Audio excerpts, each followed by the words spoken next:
We are live. What is going on, CK Nation, NBA Nation? It's your boy Leo Biaz, and we are talking 2017-2018 NBA win totals, the over and the under. We're talking Isaiah Thomas right now and his comments to ESPN earlier.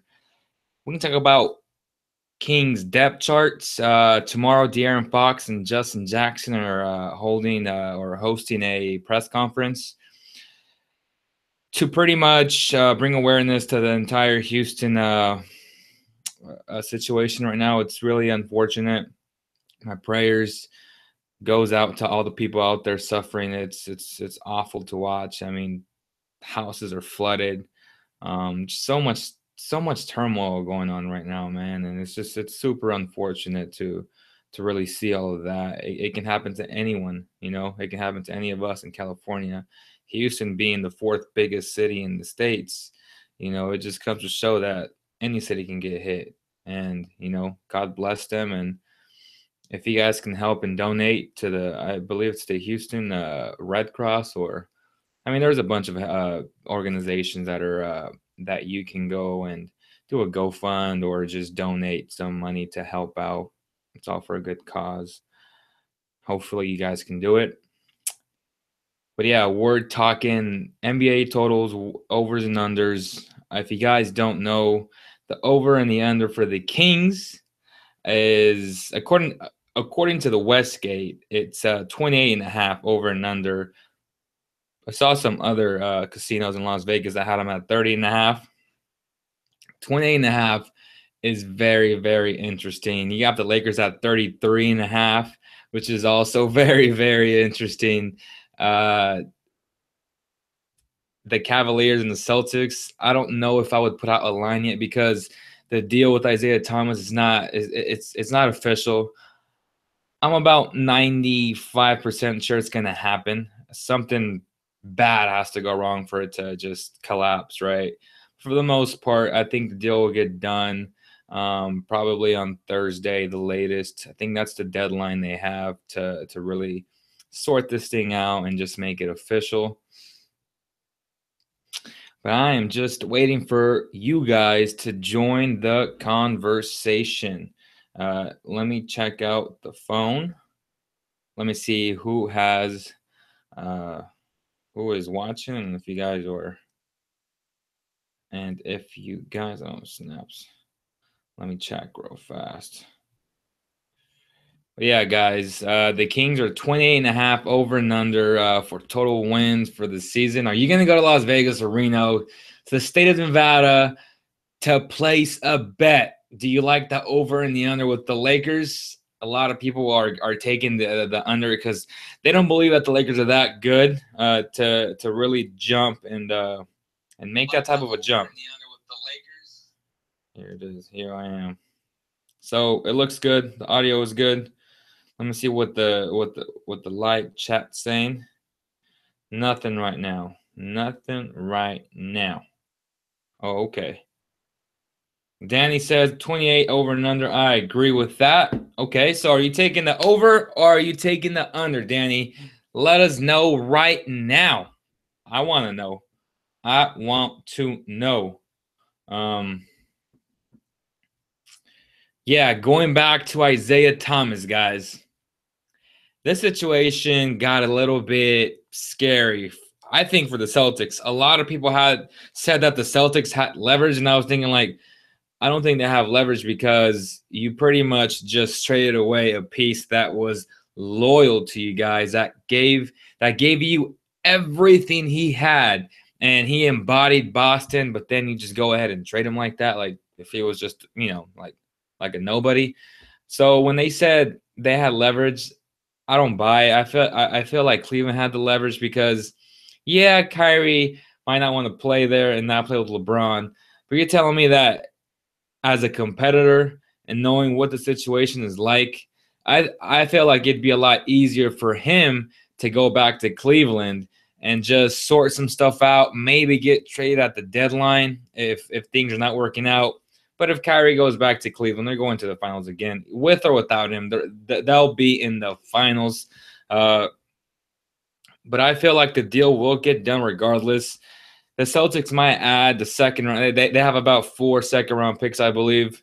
They'll give them a second-round pick, maybe 2. They don't really need them, especially if the idea is to really build a super team, right? In a few years, they have some nice pieces with Kyrie Irving and Gordon Hayward. They have a nice veteran piece in Al Horford. And they have, young players that can potentially be that third piece. You have Jason Tatum, who showed lots of people at Summer League that he is the real deal. You also have last year's number 3 overall pick in Jaylen Brown. So a lot of young pieces, a nice young nucleus there forming in Boston. It is the East. It is pretty weak, and they're gonna have a chance. That's what I'm gonna say. So I come on a chance, like shot. But yeah, they'll have a shot to really do some damage if they become a cohesive unit, and if Brad Stevens can just mold that team into what he wants them to be, and that's definitely, for Boston standards, a championship contender every single season. But this year, this upcoming season, I don't see them beating the Cavs with Isaiah Thomas, with Jay Crowder, with Jeff Green, of course, LeBron James, Derrick Rose, Kevin Love, Tristan Thompson, Kyle Korver, J.R. Smith. I mean, I can go on and on. They have a lot of depth, guys. So I just don't see how Boston would be able to beat that deep, deep team. Now, if it was the NBA Finals, the Warriors are still better than they are. The Cavs might have to go out and convince D-Wade to come over and sign for the vet minimum. And who knows? Maybe Carmelo gets bought out. If that happens, I can definitely see him going to the Cavs as well. But I think with Dwayne Wade, that'll make the series with Golden State a little bit more competitive. Will they beat him? Who knows? You never know what version of Dwayne Wade you're going to get, right? But going back to oh man, I just saw Buddy Hield join the stream. I kid you not. It's not a live show if Buddy Hield is not on the show, man. Buddy Hield, what did you think of the latest vlogs, the Captain America vlog and the vlog with Dave Yeager at his backpack giveaway on Sunday? Let me know, Buddy Hield. We used the Buddy Hield song in there. I'm sure you watched that. I'm sure you enjoyed that, Buddy Hield. So you guys are saying over 28.5. What about 30.5? Over or under? Let me know right now. You got Danny, you got Devin, you got Buddy Hield, you got Billy on the live chat right now. So does 30.5 change for you guys? Would you go with the under on that? Because I would go definitely with the under on 30.5. 28.5, that's tough because I can easily see them win 28 games. I can easily see them win 29 games. I think 28.5 is the right number for the Kings, believe it or not, for the over or the under. But 30.5 to me, it's an under. I would go to the casino and bet the under on 30.5. I don't know how accurate. Well, this is sportsinsights.com, and again, the Westgate has them at 28.5. BetOnline, well, they're all BetOnline. So BetOnline has them at 30.5. Cleveland right now is 53.5. Dallas is 35.5. Denver is 45.5. Detroit is 38.5. Golden State 67.5 games. Would you go over or under on the Warriors? Let me know. Houston is 55.5. I would go with the over on that. Indiana 31.5. I'd go with the under on that. The Clippers 43.5. I'd go with that's tough. I'd go with the under on that. I'd say they won about 42 games this year. Lakers 33.5. Believe it or not, guys, I'm going with the over on that. And let me explain something about why I would go in my train of thought on why they're going to win 34 games. The simple fact that they don't have a draft pick in 2018, they're not going to tank any games. They're going to play hard every single night. And towards the end of a season, as you guys saw last year, a lot of teams tank and a lot of teams bench players. These guys will have other young players playing at a high level towards the end of the season, and they will want to win games. That way, 2018, they can possibly get LeBron James, Paul George, the whole banana boat, right?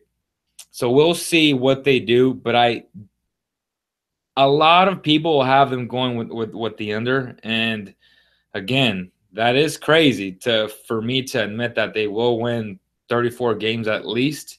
I truly believe that, and if you're gonna make a bet, I'd go with the over because I like to play percentages. A lot of people will bet the under on that. Make no mistake about that. Memphis is 37.5. I'd go with the under on that. I think they'll win 33, 34 games. Miami 43.5. I'll go with the over on that one. Milwaukee 47.5. I'm going with the over on that one. Minnesota 48.5. 48.5 Minnesota. It's tough. I see them win 48 games, 49 games, 47 games. But I'm going to take a leap of faith on them. I'm going to go with the over on 48.5. New Orleans 39.5. I'm going with the under on that. Sorry, guys. DeMarcus Cousins, Anthony Davis. It's going to get split up by the deadline. I believe that truly. I don't see them making the playoffs. I don't think they have enough depth. I don't believe they have the shooters around these two talented bigs. Maybe DeMarcus goes to Cleveland at the deadline. Just saying. New York 30.5. I'm going to go with the under, but something tells me that they might go over. Nah. I'll go with the under. Most definitely. I'll go with the under. Oklahoma City 51.5. Paul George, Russell Westbrook. I'm going to go with the under on that. I think they'll get 49 wins, 50, but they won't get 51. I'm going to go with the under on that. Orlando 33.5. I'm going to go with the over on that. I think they'll get 34 wins next season. Philadelphia 42.5. That's very interesting to me. Philadelphia 42.5. JJ Redick, the big addition there, of course, and obviously Markelle Fultz and the return of Ben Simmons for his rookie campaign, and well, the process is there as well. They have Saric. They have a lot of interesting pieces, a lot of young pieces, guys. Man, they do play in the East. I'm gonna go with the under. I think they'll get 40 wins, but they'll make the playoffs. They'll make the playoffs next year, barring some catastrophe of an injury on one of their main guys. I'll go with 41 wins next season. So I'll take the under on the 42.5, according to the Westgate Casino. Phoenix 28.5.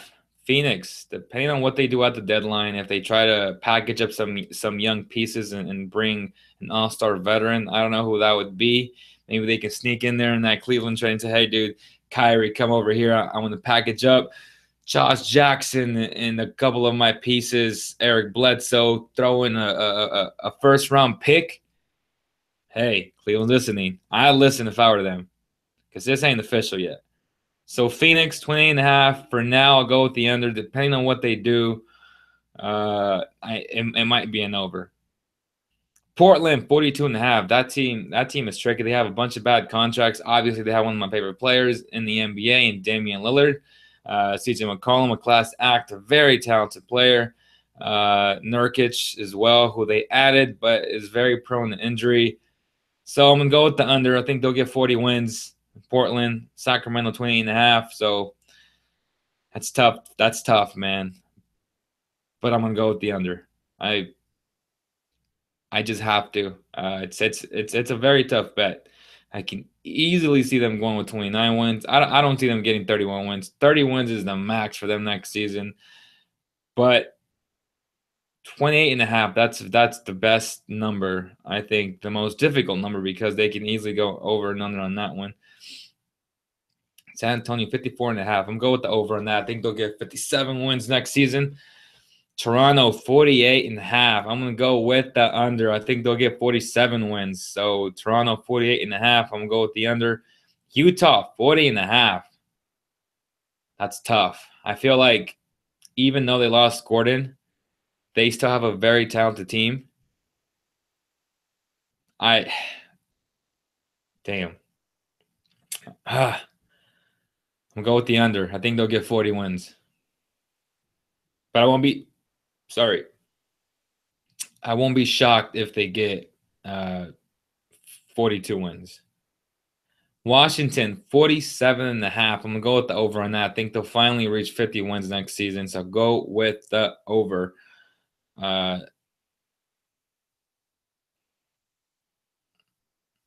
So there it is. Who else did I miss? Detroit, 38.5. I'm going to go with the over. I think they'll get 39 wins next season. Denver, 45.5. I'm going to go with 43, 44 wins. I'm going to go with the under on Denver. Dallas, 35.5. I'm going to go with the under at 32, 33 wins. Cleveland, again, I think they'll go over 53.5, regardless of who's there at point. Chicago, 21.5. I'm going to go with the over. I think they'll get 22 wins. Charlotte, 42.5. I'm going to go with the under. I think they'll get 40 to 41 games. Brooklyn, 28.5. I'm going to go with the over on that. I think they'll get 33 games this year. Easy. Easy. I'm not going to say easy, but they'll get, I think, 33 wins max this year. Boston, 56.5. I'm going to go with the under on that. I think they'll get about 50 wins. 48 to 50 wins. In Atlanta, 25.5. I'm going to go with the under. I think they'll get 24 to 23 wins. So there it is, guys. Those are the odds that Vegas put out. What do you guys think? What do you guys think? Let me get back to the text line. I didn't watch them. The vlogs are trash. The vlogs are lit, brother. Don't lie about that. The vlogs are lit. Don't be lying about that, dog. I think 30 sounds about right. 30 and under. Golden State. Minnesota could be a bust. I think Teague, Butler, Wiggins, and Cat all need the ball. Who's giving up what? How well do you think the turnovers are going to do? Again, I think that they'll go over that. The T-Wolves are, let me go back to that. 48.5. I'm going to go with 50 wins. 48.5. The other places have my 46. So I think that's a better number of 46. I'd go with the over on that. 48 is pushing it, of course, because we don't know how those pieces will react playing together. But I think Tom Thibodeau molds these guys the right way. They'll have a slow part or a slow beginning to the season, but with so much talent on that roster, I don't see how they don't just wake up and just make things work. So I'm going to go with the over on the 48.5. Milwaukee, 47.5. Again, I'm going with the over on that. I'm high on Milwaukee. Reigning Rookie of the Year is coming back. A better version of the Greek Freak, who I think has a great shot at winning MVP next season.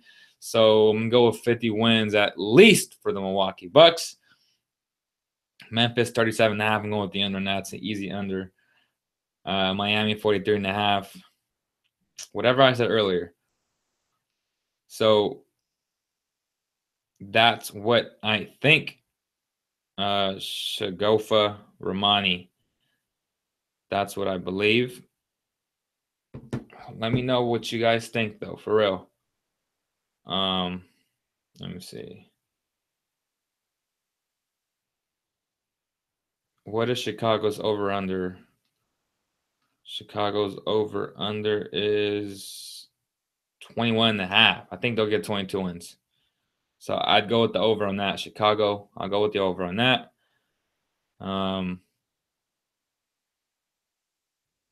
But yeah, what do you guys think about the Isaiah Thomas situation? Let me know. Follow us on all social media platforms at Cowbell Kingdom, at Cowbell_Kingdom. On Instagram, on Twitter. Facebook is facebook.com/Cowbell Kingdom. On YouTube, it's Cowbell Kingdom TV. You'll find us Add us on Snapchat to call in. I want you guys to call in the show as well. And don't forget to leave us a review on iTunes, Google Play, TuneIn Radio. We're all there. The audio experience is there for you guys as well for the CK podcast. And this probably will go up as an audio version later tonight, so you guys can listen to it in the AM. Also, this mini live show is presented by Valley Tire Center. Guys are giving out NBA tickets all season long. Make sure to follow them on Instagram to keep up. Turn on your notifications. Also for us, for CK, but for Valley Tire Center, turn on the notifications. Tell your friends about them. They are the best tire shop in all of Northern California. Make no mistake about it. They are the best. It's owned by Brett Pedroia, brother of Dustin Pedroia. Great family. Shout out to the Boston Red Sox out there. They'll be making the playoffs this season, and expect big things from Dustin. I think he's not playing now. He's injured, but he will come back for the playoffs. I truly believe it. But with that said, what do you guys want to talk about now? I think I went over everything.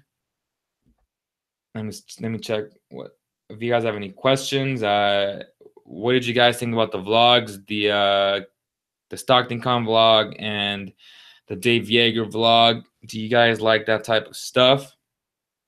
Let me know.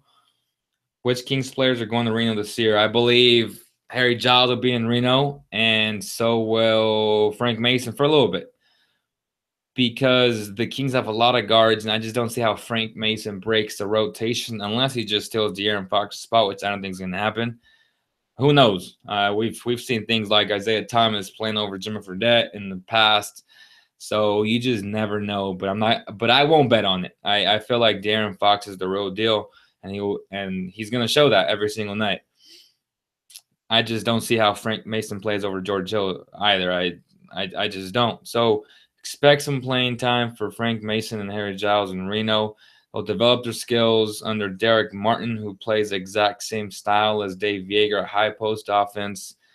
Expect them to get some valuable experience in Reno at the NBA G League, not the D League, the G League. So, yeah, let me see what you guys are saying.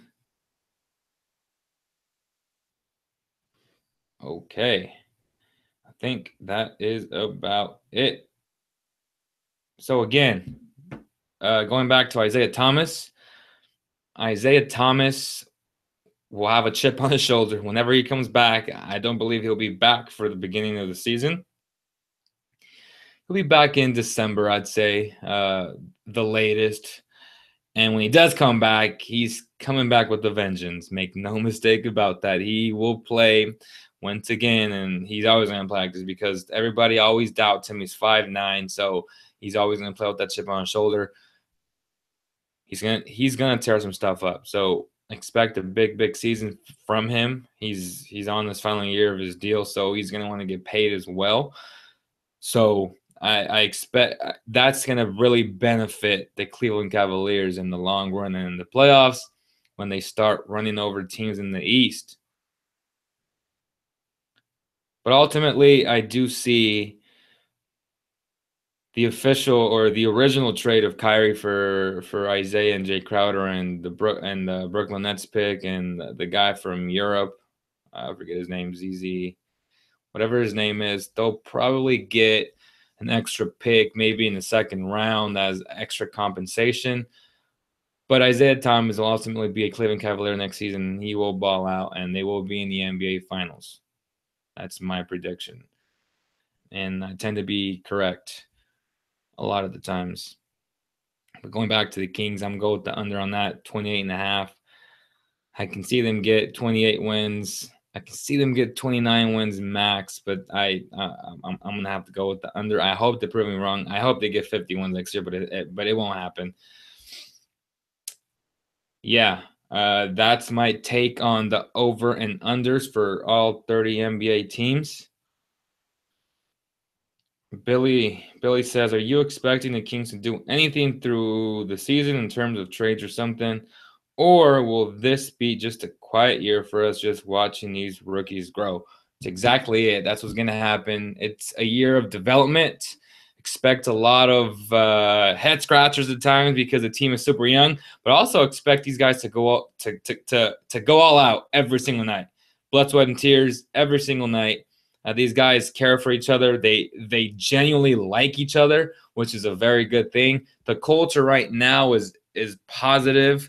There's a lot of positive things coming along here in Sacramento.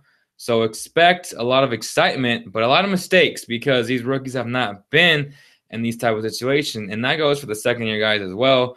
They have limited experience, so expect a lot of mistakes, a lot of growing pains. But I do expect the Kings to be exciting and competitive because they did add veteran leadership in Zach Randolph, Vince Carter, George Hill. And I really like that combination of those three guys. And if you add Garrett Temple and Kosta Koufos to that to round out all the vets, they'll be just fine. They'll be competitive. They have one of the best coaches in the NBA in Dave Yeager, a great human being, guys. He's a great coach. I believe he'll work his magic and make this team very competitive. As far as depth chart and who's going to start at small forward, that's my biggest concern. Again, as I said last week on the CK podcast, which you guys can watch on Thursday, I think GT will start at small forward if the season started today. And my reason is because I don't see Coach Yeager playing Justin Jackson at the 3, although I think he's the ideal and the guy that should start. But knowing how Coach coaches, and he doesn't like to give the keys to anyone. They have to earn it. And I believe that starting Garrett Temple, who's very versatile on defense, can play make for his other teammates. He's going to have to be consistent from beyond the arc this season from every spot. I believe last year he was pretty good from the corners, if I'm not mistaken. This year he's going to have to be very, very, very good because if not, it's going to be a long season. I don't see Vince Carter starting. So they have a big hole there. As far as right now, we'll see how Justin Jackson performs, but I don't see him starting. I would love to see him start, but I see GT starting at the 3 and maybe bringing in Vince Carter off the bench, playing some minutes there, maybe giving some minutes to Justin Jackson on one night. So that's the type of season we'll be watching next season. Training camp starts soon. I think media day is September 25th, which is the Monday from 2 to 5, I believe, if I'm not mistaken. I have to check my calendar once again. And then once after media, that's training camp that same week, I believe. I think that's how it goes every year. And then October 2nd, NBA preseason, and then October 17th or 18th. October 17th is Houston Rockets and the Kings. It's going to be fun, guys. I can't wait. E-Man can't wait. Dustin can't wait. Can't wait to see Matt George again, my very good buddy from KHTK. What else? What else did we not cover tonight? Let me see. Which King will be the biggest surprise this year? The biggest King, the biggest surprise will be... that's tough.